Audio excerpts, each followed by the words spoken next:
How we started the best of the seasons. I used to hunt in the lower valley and south of Yakima, Toppenish. I hunt pheasants and quail. We would carry over boxes of Dungeness crab, and we'd knock on the farmer's door, say, "Hey, can I hunt your property over here?" And they'd look at us, "Well, you're from the west side." I said, "Yeah, we got some Dungeness crab in our trunk for you. Come on in, and I'll show you where you can hunt."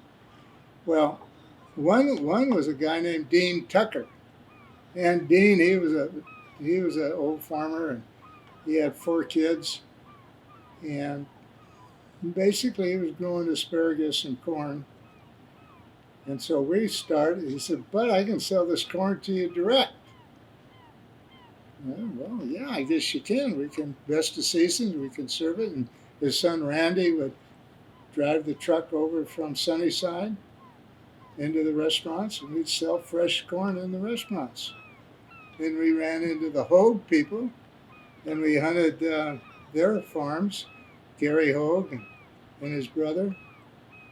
And so we got real close with the Hogues. And so it all developed in that area. And still today, farmers bring their produce to our restaurants. Tucker Farms is how we started, the best of the season. So between the hunting connection and working their farms and using their produce, it was a natural. We've been using our local products here in the state of Washington forever, just because. And of course, when you bring your produce right from the farms in a day or so, it's pretty fresh.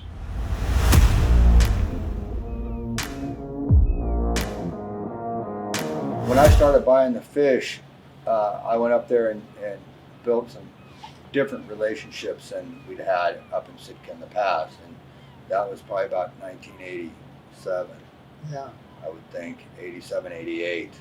And that's when I started meeting Dan Stockel and the Thompson family, who started Sitka Sound Seafoods. And so, yeah, it just grew from there. It's pretty awesome. So I met Chuck when I was just a kid working in the kitchen. Chuck was just a really cool old guy. And now, 30 some years later, I'm working with the third generation. I'm working with Chuck's grandkids. And the day that they come, it comes out of the water into the truck, and within a couple hours it's at our dock.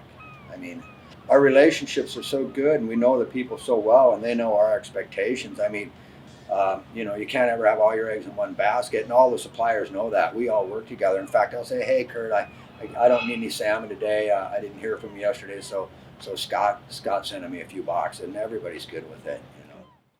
I learned a lot when I started going to Alaska and buying the seafood, that fish that I thought only had you could only buy 2 days worth, because that's all the longer fresh fish lasted. When I started learning a lot more about it, as far as how it's handled and how it gets from point A to point B, I realized that some of this fresh fish we thought was fresh all this time wasn't so fresh. And so that's when we realized, started with crab, that hey, if we want to build this to what it is and say we've got the premier seafood in the Pacific Northwest and nobody's doing what we're doing, we got to figure out a way to get it direct from the source and get it down here and distribute it quickly. And so it's just, over all these years, it's just grown, into from just a few little guys we knew up there to a big network of people, not only in Alaska, but basically all over the country now.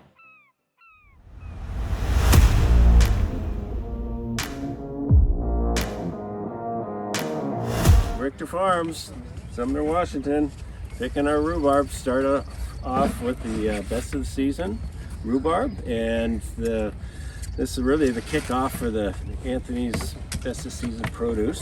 So we'll start off with rhubarb, then we go into strawberries, which are fields very close to here. My family originated in Minnesota and then came out west. They were going to get in on the gold rush up in Alaska. So they sent my great-grandfather out. He was going to go up to Alaska and buy a mine. Got up there and it was kind of all mined out. And so they came back And he was in this area, and the family says, buy some property out there. And so he bought this place, and it was all full of trees, brush, and everything. Yeah, I wonder what it looked like. They've been cleared it, and they transitioned to growing, you know, rhubarb. And my dad took over the farm in the 50s, and it was rhubarb and corn. And he was growing a little broccoli, and then he got talked into growing head lettuce. Now, our farm's about 20% rhubarb. It's fairly divided up with 5 major crops. So, rhubarb being about 20%, the lettuce 20, the green cabbage 20.